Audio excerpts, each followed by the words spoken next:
Hello everyone, and welcome back to more Pikmin. We went to the Forest of Hope yesterday, and today we will be going back to the Forest of Hope because, like I said before, we can get multiple ship parts here, and that's precisely what I'm going to be doing. So why don't we get started? Especially now that we have yellow Pikmin and can destroy some stone walls. For today, I decided to get 40 yellows and 60 red Pikmin for today, since I really want reds for combat purposes more so. Yellows, I don't really need that many. Like I said last episode, you don't really need that many yellows. The yellows gimmick of being thrown higher than other Pikmin doesn't really come up that often.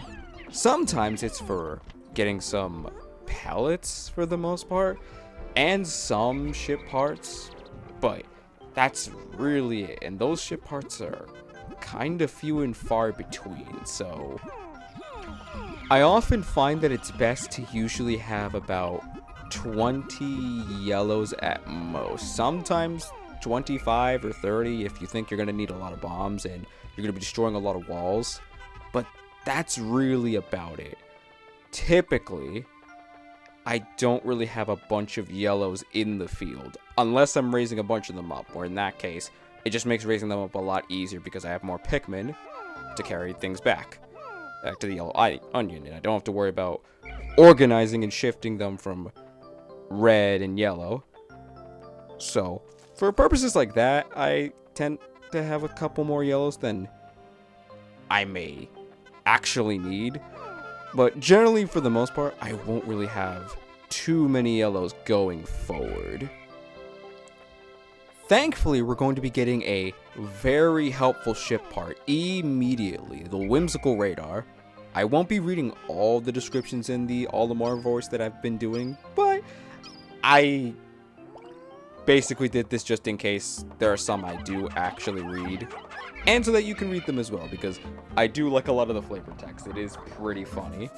If you're wondering why the Whimsical Radar is something you really want to pick up, when you press the pause button, you basically get your map for almost every single region. You'll know where almost everything is. There'll be little stars to show you where the ship parts are, where your Pikmin are, etc., etc.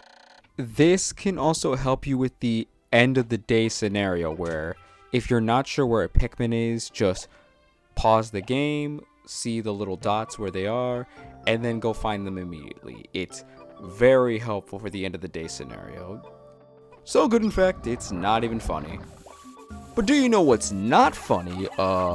These little enemies called shear grubs, they are a huge pain in the butt. Just like in most games, it's never the bigger enemies that are the problem. Typically, it's the very tiny enemies. And these enemies will come out of the ground and they'll chomp down your Pikmin. You can throw a Pikmin at their back, and if you're lucky, you'll one-hit kill them, just like the Bulborbs. Well, Dwarf Bulborbs. The problem is, if the shear grubs bite down on a Pikmin, that Pikmin is as good as dead. Sometimes you can save them, like with some other enemies, before they get, well, pronounced as dead and chewed up, spit out, and into their stomach acid or whatever. But point is, once they get in their jaws, that Pikmin might as well be a goner. And that happens quite often in this game. Quite often, and it's a really huge pain. Though there are female variants, which are white, do not attack Pikmin, so thankfully they're gonna be kind of a non-factor. Really, it's the male shear grubs you want to be watching out for. They can do one really, really annoying thing, but I'll comment on it when we see it, because, oh, it's so freaking annoying. It's so dumb, and I hate it. It's a cool thing, I gotta admit. It is actually kind of cool that they did this, but man, is it dumb and I hate it. Man, is it dumb and I hate it. Oh, and this should go without saying, when you're fighting shear grubs, make sure you don't have a yellow Pikmin with a bomb rock with you, because if they get eaten, the bomb rock explodes, and it will kill the shield grub and some of the enemies around it in one shot, but it can also kill your other Pikmin as well. And if you have multiple bomb rocks, it can set off an explosion reaction and kill a bunch of your Pikmin. So be very careful against shield grubs. Take them out very slowly. No rush. Well, except for the fact we're on a time limit, so maybe you gotta rush. maybe you do want to rush a little bit, you know what I'm saying? And now I'm blowing up this stone wall back at base. If you're wondering why I didn't do this before, it's because I wanted to make sure the Pikmin didn't go into the pathway of the Bulwark, because they will wake it up and it'll get very angry. And here I do something honestly pretty stupid on my part. I tried to deal with it on its own, and see, there's the little yell right there that it kind of does when you don't kill it immediately, and it's by its parent, I guess. I mean, are they really parents? Because apparently these guys are related to bread bugs, which we haven't seen bread bugs, but apparently they're related to something completely different and not the regular bulborb species, even though you'd think that's the case, but no, it's not. It's kind of odd. Anyways, while it sucks to lose one Pikmin, it's a lot better than losing a lot more Pikmin that I could have lost, especially with giant bulborbs. Oh, you can lose a lot of them really quickly if they're not in your army and you're not paying attention. It's disgusting, honestly. It is kind of disgusting, and it's one of my problems with fighting bulborbs in this game.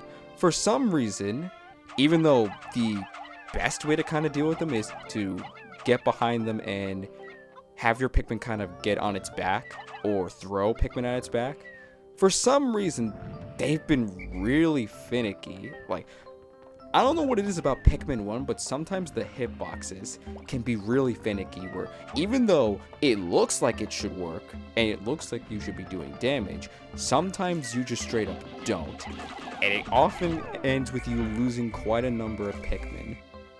So it honestly is kind of a huge pain to deal with, but for some reason I end up doing a lot better against the harder quote-unquote variants that you see later on in the game. Yeah, for some reason the harder variants I find easier than the regular variants. It's odd, and thankfully I don't feel the later games have this really weird thing with hit detection sometimes when it comes to enemies, so I find combat a lot easier in the other games. Not to say this one's bad or anything, it's just sometimes I wish the hitboxes were a bit more precise than they end up being. It feels like I should have one-hit KO'd this enemy, but for some reason I didn't. I feel like I should be able to do a lot of damage to this bulborb that's sleeping because I got a lot of Pikmin on its back, but for some reason I'm doing no damage. It happens quite often, I find, in this game, where sometimes I'll have that one encounter where I'm doing everything quote-unquote right, and for some reason I'm just doing nothing and I end up dying in the process. It's really annoying in this game, but that's kind of something just get used to once you start playing the game for a while. Sometimes some encounters just aren't gonna go your way, and the best way to get through these thresholds is, well, simply put, experiencing it and kind of dealing with it over and over and over again after playing the game so many times. Nice, but trust me, you start to get used to it after a while. And right here we have the Nova Blaster. I'm pointing this ship part out in particular because this is not a required ship part. You actually only need 25 ship parts to get off the planet. There are 5 extra ship parts that are completely optional. And if you don't get those optional ship parts, you get the normal ending. There are 3 different endings in this game. The bad ending where you don't get at least the 25 required parts. The normal, or I guess standard, or I guess okay ending where you have the required parts that you need and the 30 days are up. Or the best ending, which is what I'm going to go for in this playthrough, and I'm going to get, by getting all the ship parts in less than 30 days, which is exactly what I'm going to be doing. If you're worried about getting the best ending, don't be. The game gives you plenty of time. 30 days is more than plenty to get all 30 ship parts. Trust me. Most playthroughs I've seen, and heck, even my own, don't even go past 20 days. So, trust me, you will be fine in getting the best ending. It is not as difficult as it sounds, or as you might think. But, now that we've delivered the Nova Blaster, we have 5 parts on our ship, which means we have increased our ship's flight capabilities and will be able to go on to the next stage.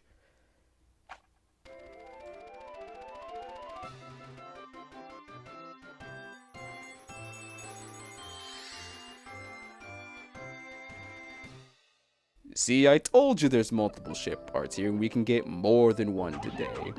We didn't just get one, we got 3 today. 3 today! We went past 2 and went to 3! I need to stop laughing. Now that my small little outburst is over, there's actually a little bit more we can do, and there's one more part I'm actually going to grab. You might not think you can actually grab this part, but trust me, you can. Though it might be a little difficult because we have to fight a Bulborb, and the Bulborb's in kind of an awkward spot, admittedly. But before I go do that, I decided to work on this bridge.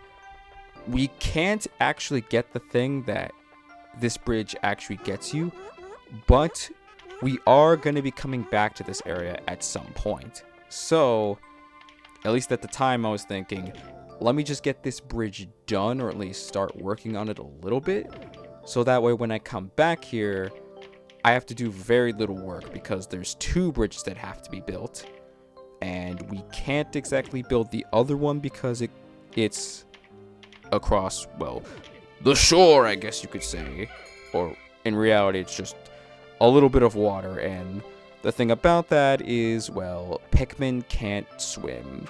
You may think that, but unfortunately Pikmin don't exactly follow Pokemon logic.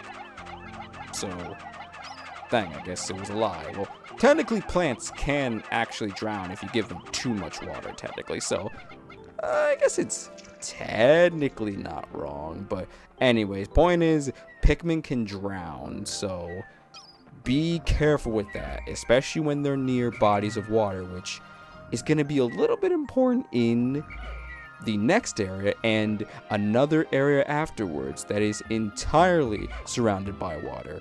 Entirely. But yeah, as I was mentioning of that very awkward spot,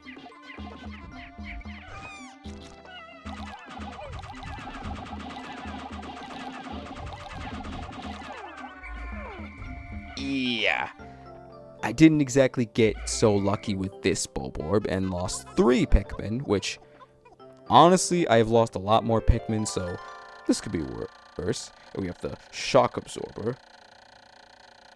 I don't exactly know how it stops the ship from swaying and moving about, but apparently it does. I mean, hey, I've never designed a ship before, so maybe Olimar's on to something that I just simply don't know, you know? Maybe he's a lot smarter than me. Though to be honest, he probably actually would be a lot smarter than me. But you see, did Olimar go to college? No, he never went to college. For as you see, and you may not know this, but I went to college! So Olimar's got nothing on me. He's got nothing on me. At least that's one W. Shock Absorber. This nifty little device counteracts the shaking and swaying experienced in spaceflight. And we have 6 out of 30 parts. We are 20% of the way there. How nice. And thankfully, I did everything I actually wanted to do in this part. Or I got all the parts that I wanted, and I can set myself up for the next time we come back here as well, which, at least when I played this, is probably the best I've actually done on my second visit to the Forest of Hope. Honestly, this run was pretty crazy. To be honest, I'm still even shocked at how well this run actually went. There are some little things that did happen during this run. I did actually have a failed attempt of this day, which I don't know if I still have the recording of it. If I do have it, I'll put it in like an extra video. But I had a failed recording where just a lot of things went wrong.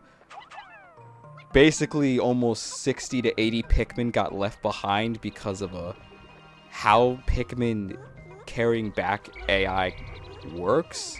So it was at least a interesting experiment where I got to learn, but I also was going to lose 60 to 80 Pikmin, so I just reset it immediately. I reset it immediately. If I usually have a big massive death like that, typically I will reset if it's something that big, because a 60 to 80 Pikmin loss deficit is really hard to recover from, really hard, and it just feels really bad to have a lot of these really cute looking creatures just die. It sucks. And if you're one of those guys that's looking for death, oh, don't worry, there's more to come. There's more death to come. Oh, don't you guys worry. But for now, I'll enjoy the peace and quiet that I have for now.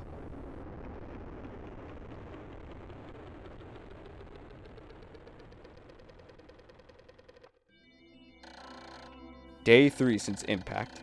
I now add yellow Pikmin to my list of discoveries. These creatures can wield bomb rocks, so perhaps I can use them to blast down rock walls and open up new regions. Red and yellow Pikmin, as well as bomb rock carriers, break into squads when dismissed with X. Yeah, a lot of these is going to be gameplay stuff. Sometimes it's not, but a lot of it is. Sprouted 131, and we had our first Pikmin deaths. 4 Pikmin were lost today.